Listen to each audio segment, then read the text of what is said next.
y'all. Trainer Leonard Smith back with another audiobook review. Today we are doing From Staircase to Stage, Chef Raekwon of Wu-Tang Clan. Stay tuned.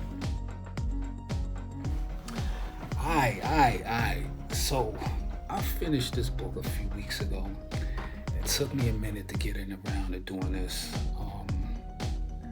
Because I wanted to see if it would sink in and resonate a little higher with me. But here, let's go with the review. So first off, the book is not narrated by Chef. It's narrated by, I'll drop dog name in the description. He did a good job though. At first, I felt like not getting it because Ray is another one of those with a unique, appealing, if you will, voice and cadence. And at first, I felt like it was a disservice for us not to have that as a part of the audiobook. But I got past that. And they set it up nicely, because what winds up happening is the book is broken down into 18 chapters, and at the end of each chapter, you get Ray. You know what I'm saying? You get at the end of each chapter, the way the book is broken up is Ray's son interviews him and asks him some questions about the preceding chapter. You know what I'm saying? So you get that restoration of what you felt like you lost in not having him narrate the joint. And it was that was very unique, and it added to the potency of the overall project. Those interviews in the middle of the in between each chapter. So Ray starts off, talking about his childhood, which is what appealed to me and brought me in at first. This was almost a 12-hour book, so this is one of them joints where if it ain't hitting, you ain't gonna get through it. You know what I mean? So what gave me a lot of starting power and incentive to get through it is the fact that I really liked the beginning of the book, where he's just talking about, it's almost like that big line in Sky's the Limit, where he say, "While niggas flirt, I'm sewing tigers on my shirt." You know what I'm saying? And it was real refreshing almost to hear Ray talking about those days, talking about the spice ham and mustard and cheese sandwich days, and you know what I mean, and him and Meth went to the junior high school together, which I didn't know. I was, so as a listener, I can't necessarily say I'm a fan of Ray. You know what I'm saying? I didn't buy the purple tape. I didn't, I never bought none of this shit really, but I did buy this book. But I was always a Meth fan. I was a heavy Meth fan, and then after a while I got into Ghost, but I never quite, I know Ray is ill. I know his shit is potent. I know the purple tape is a classic, and even I hear that second joint, Only Built for Cuban Links 2 is hard as well. So you know what I'm saying? I'm not taking nothing away from his greatness or whatever. It's just that wasn't necessarily my cup of tea, which kind of now plays into the second part of my review, because now what Ray started doing, so he talks about his come up, you know what I mean?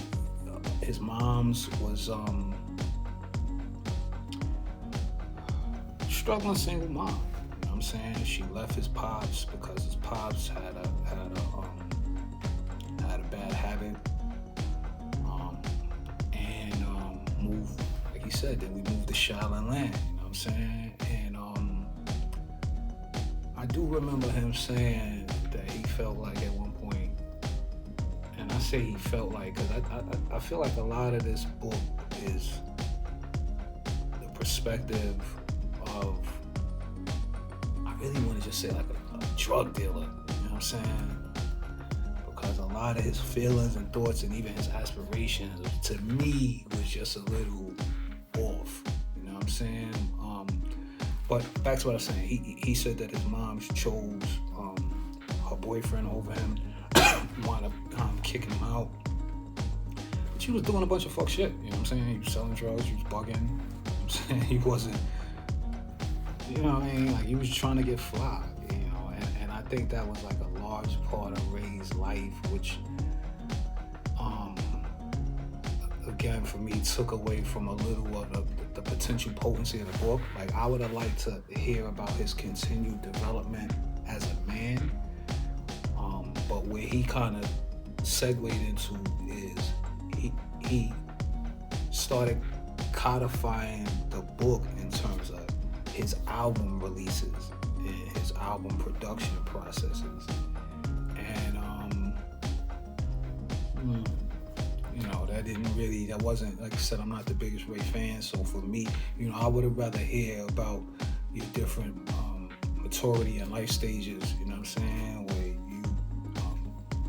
started this business and went through the trials and tribulations of this business in order to do X, Y, and Z. But, you know, from the beginning, Ray, and I heard Meth mention this in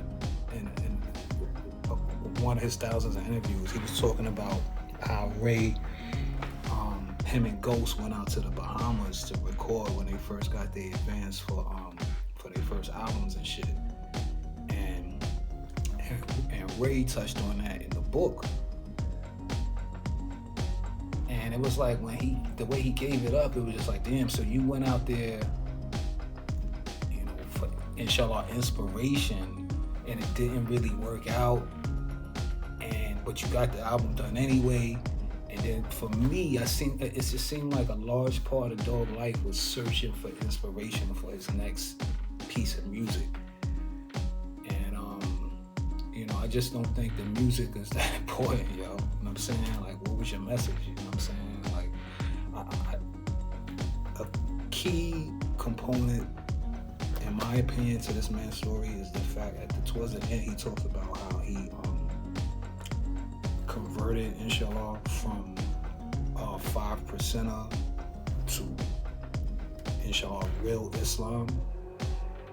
And I just salute the brother for that. And I hope the brother continues to push his pen and sharpen his sword in that regard, because I feel like you got a lot of work to do in that space. You know what I'm saying? Like, the frequency that you've been pushing out since the mid-90s, you know, self-admittedly, has been some drug dealer shit. You know what I mean? Like, he even talked about how he took on aliases so he could get into the right mold, like this Lex Diamonds mold, like this super drug dealer, and how you create a super drug dealer music, nigga. That shit got a effect, a manifest effect, and it's already in play with millions of, you know, of kids, you know, inshallah, now adults who's on some shit, you know, not, you know, I'm not blaming, you can't blame any one rapper, any one song, but, you know, if you made this work, your life's work, you know, inshallah, now that you converted to Islam and you know that Allah is Allah, inshallah, you'll find a way to turn that art towards Allah, you know, and get off your own dick, if you will, because a lot of this shit is getting deeper, bro. Like, I never liked hearing Ray talk about the clan, specifically RZA, and it was like the same thing here, you know what I'm saying? He went through like ups and downs. Like, first he started, you know, he started off by saying, yo, RZA was the man. You know, RZA was the clear abbot of the whole shit. You know, everybody knew RZA, everybody was fucking RZA, RZA had the gift. And RZA put y'all niggas on. RZA put you on, you know what I'm saying? And then, you know, you turn your tune regarding what you got to say about him. And I didn't like how in the story he was like saying that RZA lost it at one point, his music is dark and shit like that. And for me, I just, you know, RZA got a song called Sun Shout, right? And it's my opinion that in that one song with the gems he dropped in that song and the truth that he hit to with Allah, I know he got a bar in there that says, I'm convinced Allah is God. Allah is God, always has been and always will be.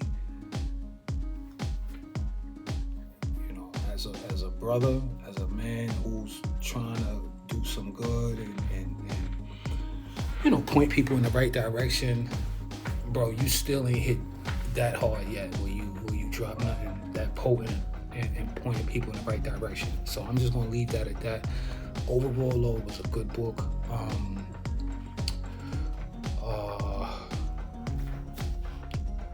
Give it 3 stars. All right, tune in next. Within the next 2 weeks, I'm gonna be reviewing Things Fall Apart. That was another book that I read in high school. The audiobook was a different experience. I'm gonna be reviewing that next. Peace.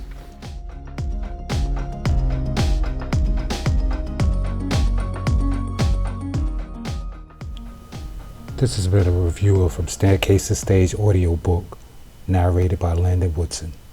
Peace.